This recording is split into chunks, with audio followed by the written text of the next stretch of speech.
जितने भी उपासक हैं, साधक हैं, बहुत ही ध्यान से इस सत्संग को सुनेंगे। आपको भजन में निश्चित सहायता मिलेगी और जो आप प्राप्त करना चाह रहे हैं, निश्चित ही इसी जन्म में आप सफलता को प्राप्त करेंगे। बहुत ध्यान से आप सुनेंगे। साधक की सफलता में सबसे बड़ा कारण दो, एक तो राग, दूसरा द्वेष। हम भजन कर रहे हैं, नाम जप कर रहे हैं, अभी हमारी प्रारंभिक अवस्था है, तो ध्यान दें, राग और द्वेष से ही हमारा भजन क्षीण होता है। नहीं तो आप देखेंगे बहुत जल्दी ही हम उपासना में आगे बढ़ते चले जाते हैं। अगर आपका किसी भी व्यक्ति से द्वेष एक बार बन गया तो आप देखेंगे वो व्यक्ति चाहे कुछ भी करे, कितना भी अच्छा वो कार्य क्यों न करे, लेकिन आपको वो कार्य अच्छा नहीं लगेगा। आपको उस कार्य में कोई न कोई कमी निश्चित नजर आएगी, कोई न कोई उस व्यक्ति का स्वार्थ नजर आएगा। ना होने पर भी आपको दिखेगा, क्योंकि आपकी दृष्टि बदल गई। मूल में आपके द्वेष है जिस भी व्यक्ति से। और यही अगर किसी व्यक्ति से आपका राग है और जब वो व्यक्ति आपको छोड़ के जाएगा, आपसे अलग होगा, थोड़े समय के लिए भी अलग होगा, या उस व्यक्ति को कोई दुख आया या उसको सुख आया, तो उसमें भी आपका भजन क्षीण होगा, आपका भजन नहीं बन पाएगा राग के कारण। इधर द्वेष के कारण आप देखेंगे राग और द्वेष ये सब पर छाए रहते हैं, सबको घेरे रहते हैं। लेकिन अगर आप भजन ठीक से कर ले गए, निश्चित मानिए, ठीक का मतलब है, देखिए भजन में सुख दुख आते हैं, थोड़ा कष्ट आता है। हम देखो संसारिक कार्यों में हमें अगर किसी वस्तु का स्वार्थ है, धन का स्वार्थ है, तो आप देखें हम शारीरिक कष्ट सहन कर लेते अच्छे तरीके से, और उसमें हमें सुख मिलता है कष्ट में। आप देखेंगे कितना लोग धन के पीछे कष्ट सहन कर लेते हैं। क्यों? क्योंकि वहां पर हमें जो लाभ मिलेगा, धन का जो सुख मिलेगा, वो बात हमें पता है, उसका अनुभव हमें मालूम है। लेकिन यहाँ पर भजन में हमें पता नहीं है। ये हम सिर्फ सत्संग से सुनते हैं, ग्रंथों में देखते हैं, साधु संतों से सुनते हैं, लेकिन विश्वास हमारा नहीं बनता। विश्वास क्यों नहीं बनता? क्योंकि भजन का, साधना का हमारे पास कोई अनुभव नहीं है। जैसे मैं आपको बताऊं कि ये मिठाई ऐसी है, इतनी स्वादिष्ट है, इतनी मीठी है, इतना इसमें स्वाद है, आनंद है, और वो मिठाई आपने कभी चखी हो थोड़ी, तो आप उसके अनुभव समझ पाएंगे।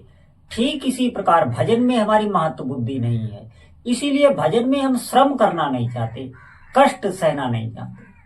आप ध्यान में, हम उतनी पवित्रता, उतनी शुचिता, उतनी जो मन की मार है, मन को मारना पड़ता है, वो नहीं, कष्ट सहना हम नहीं चाहते।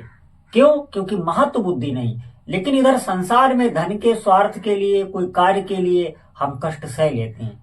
आप अपनी मानसिकता को बदलिए, निश्चित मानिए, भजन आपको राग द्वेष से मुक्त कर देगा। आप देखेंगे छोटे बच्चे को, आप देखना स्वाभाविक ही, उससे आप कितना भी डांट डपट दें, कुछ भी कर दें, आप देखेंगे थोड़े समय में वो आप भूल जाएगा कि आपने उससे क्या कहा था। आप उसे पुचकार कर दोबारा बुलाएंगे, वो आपके पास आएगा, आप जो भी वस्तु देंगे वो भी ग्रहण करेगा, आपके साथ खेलने लगेगा। वो पिछली बातों को स्वतः ही उसके डिलीट होती चली जाती है, वो मुक्त होता है, आप देखें। लेकिन ये स्वाभाविक अवस्था उतनी उम्र तक ही प्रकृति द्वारा उसे दी गई है, और यही भजन करने वाले के साथ होता है।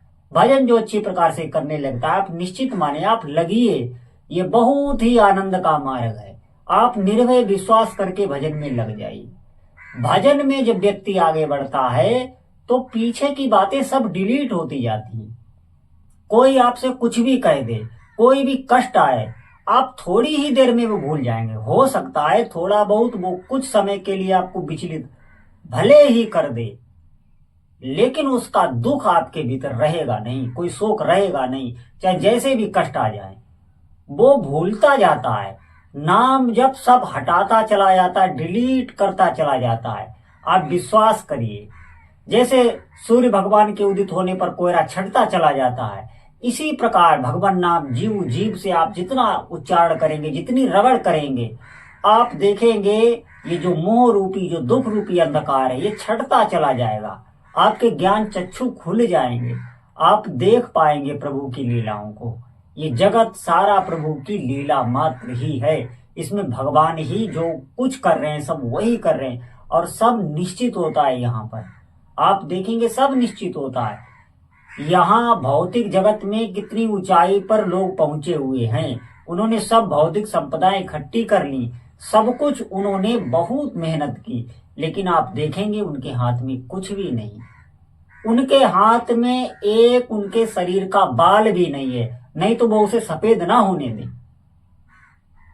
कोई भी सिस्टम उनके शरीर का उनके हाथ में नहीं, सब कुछ यहाँ भगवान के हाथ में। और आप ये देख पाएंगे, आप प्रसन्न रहने लगेंगे। जैसे छोटा बच्चा, उसे पता नहीं होता है मैं मुक्त हूं, मैं राग द्वेष से मुक्त हूं।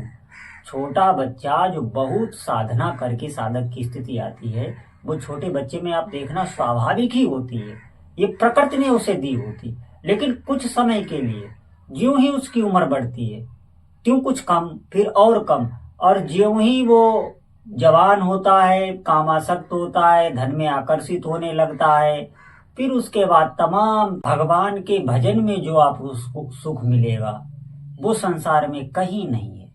आप खुद ये अनुभव करके देख लें, आपको लगेगा कि हमारे ये हैं, हमारे ये हैं, ये आपको ऐसा लगते रहेगा। ये प्रकृति का नियम है, ये हमारा नहीं है। लेकिन होता कोई अपना नहीं। जब आप भजन करेंगे, नाम जब आप दृढ़ता से करने लगे, तो ये सब पर्दे हटने लगेंगे।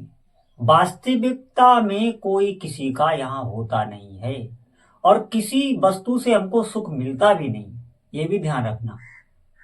मैं ये नहीं कह रहा हूं आप छोड़ के बाबा जी बन जाएं, कहीं चले जाएं तो इस समस्या का समाधान हो जाएगा, नहीं। आप वहीं रह के जैसे जो कार्य करते हैं वही करते रहिए, अपनी जिम्मेदारियों को निभाते रहिए, लेकिन अपनी दिनचर्या में आप नाम जप को अवश्य बहुत अच्छी तरीके से जोड़ लें। निरंतर नाम जपने का प्रयास करें। भजन आप नहीं कर पा रहे हैं, लेकिन भजन करने की कोशिश तो कर सकते हैं, बराबर करते रहिए। इसी में सुख है, इस बात को अपने हृदय में आप बैठा लें और आपकी समझ में भी आ जाएगा। नहीं तो आप पशुओं को देखिए, पशुओं को इतना मोह होता है अपनी बिरादरी में, अपने जो उनके निज जन होते हैं, पारिवारिक जन होते हैं, उनसे उनसे बहुत मोह होता है, लेकिन किसी वस्तु के पीछे वो उनको भी देते नहीं हैं, उन पर भी वो बिगड़ पड़ते हैं, उनको भी वो नोचने लगते हैं। आप देखेंगे किसी भी काम की क्रिया में, किसी भी क्रिया में वो फिर कुछ नहीं देखते। ये मोह का अंधकार उन पर ज्यादा चढ़ा हुआ होता है, क्योंकि वो तमोगुण प्रधान होते हैं और वो भजन नहीं कर सकते। मनुष्य में भी आप देखना उन लोगों को जो अपने शरीर के पोषण के लिए, अपने परिवार के पोषण के लिए बहुत बड़े बड़े पाप करते हैं, दूसरों को दुख दे के धन लाते हैं अपने घर और अपने बाल बच्चों को बड़ा करते हैं। आप देखें बड़े से बड़ा पाप करने में वो डरते नहीं, वो इतने उन पर मोह का पर्दा चढ़ा हुआ। आप भजन करेंगे, निश्चित मानिए आपका ये मोह रूपी अंधकार दूर होगा और ज्ञान चक्षु आपके खुलेंगे, आप देख पाएंगे संसार को, और भजन में जो आनंद आपको प्राप्त होगा वो निश्चित अद्भुत है। वो इस संसार की वस्तु नहीं है, वो अलौकिक है। और भी कई दिव्य दिव्य अनुभव आपको होंगे, और जिन भी इष्ट देव का आप भजन कर रहे हैं वो आपको अनुभव कराएंगे, वो हर जीवन में ही आपको अनुभव कराएंगे, अपना अनुभव कराएंगे, कैसे वो आपके कार्य करते हैं, किस किस से करवाते हैं, ये भी आपको अनुभव कराएंगे। ऐसे आपको लगेगा इसने मेरी मदद कर दी, इसने मुझे धन दे दिया, इस समस्या का समाधान ऐसे हुआ, ये वस्तु खाने से मैं ठीक हो गया। ऐसा कुछ भी नहीं होता है। वो आपको अनुभव होगा कि आपके प्रभु ही आपको प्रेरित करके आपसे ये कार्य कराया है। लेकिन एक बात ध्यान देना, प्रभु की प्रेरणा कभी भी पाप कर्म कराने की नहीं होगी, आप ध्यान दें। इसीलिए शास्त्रों में आप देखेंगे कहीं भी प्रभु ने ये नहीं कहा है कि पाप भी मैं ही कराता हूं। पापों से आपको बचना होगा अगर आप भजन कर रहे हैं, शास्त्र विरुद्ध चलना नहीं है। आप नाम जप का आश्रय लें, देखें थोड़े ही दिनों में आनंद आने लगेगा, आप आनंद में डूबने लगेंगे, आपके भीतर से सुख मिलने लगेगा। ये भीतर का सुख जो मैं बार बार कहता रहता हूं, अगर ये मिलने लगा तो निश्चित मानिए किसी वस्तु की आवश्यकता नहीं होती। इसीलिए सभी साधकों से प्रार्थना है, अधिक से अधिक आज से ही भगवान नाम जप कर सके, जितना हो सके भगवान के नाम का उच्चारण करें। बोलो जय जय श्री सीताराम।